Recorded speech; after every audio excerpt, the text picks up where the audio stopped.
Given this increase in unprecedented collaboration,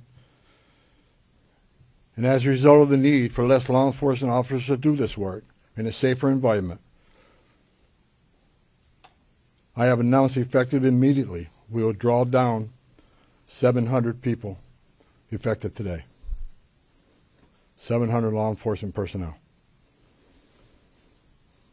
We have also fully integrated CBP personnel into the ICRO team structure under one unified chain of command. During our efforts to identify and implement improvements of how operations are planned, conducted, and managed, we identified a gap in regard to the use of body-worn cameras. And this was actually raised by the workforce when I started walking around talking to people here. Some officers and agents had them, some didn't. That inconsistency was unacceptable, so we moved immediately to prioritize full body cam deployment in the city. I discussed this with Secretary Noem a couple of days ago, and she made the decision to deploy them. The plan is to deploy them nationwide, but it's a priority for the city right now. There's actually $20 million in the spending bill to further fund the deployment of body cameras.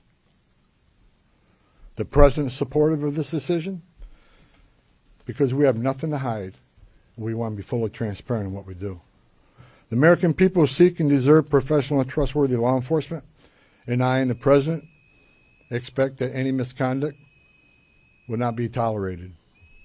And let me be clear, President Trump fully intends to achieve mass deportations during this administration, and immigration enforcement actions will continue every day throughout this country. President Trump made a promise, and we have not directed otherwise. My goal with the support of President Trump is to achieve a complete drawdown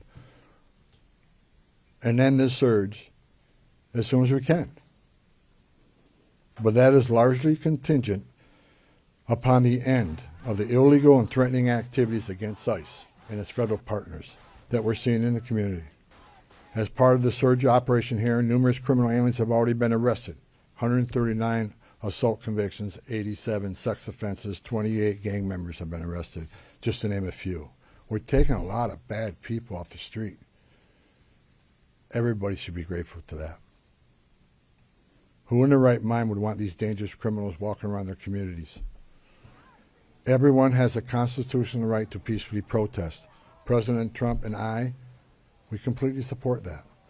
At the same time, professional law enforcement officers should and need to be able to perform their sworn duties without being harassed, impeded, or assaulted.